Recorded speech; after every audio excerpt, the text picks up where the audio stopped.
praised Frederick Douglass. Listen to this. There is no middle road with this crowd. When Douglass escaped from slavery, I think 10 years or 20 years after he escaped from slavery, he writes a letter to his former slave master and said, I forgive you for all the things you did to me. Forgiving who? Shelter, food, all those things? No, listen, wait back now. Wait now.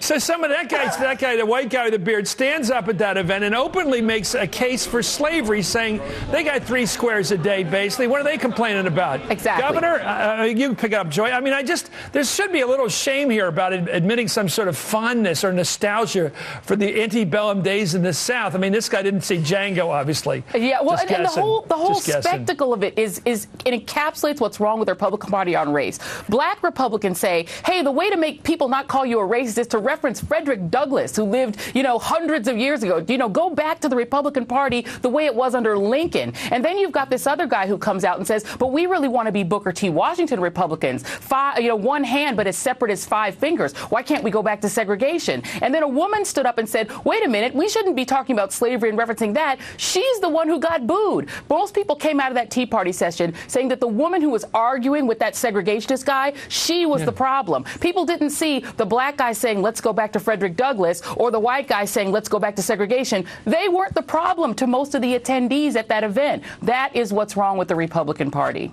Well said. And the harm that this does, Chris, the harm that this does is not just with African-American voters. It's with those independent voters in the Philadelphia suburbs. Correct. They listen to this stuff and they say, these guys are nuts.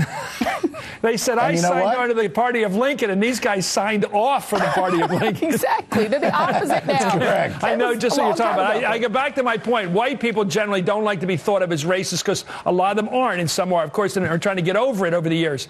But to be in a party that's happy with somebody standing up and saying things like, let's go back to before the Emancipation Proclamation is wacky. Anyway, thank you, Governor Rendell. Thank you, Joy. As always, you were wonderful at the end there. I have to listen to that over again. Coming up.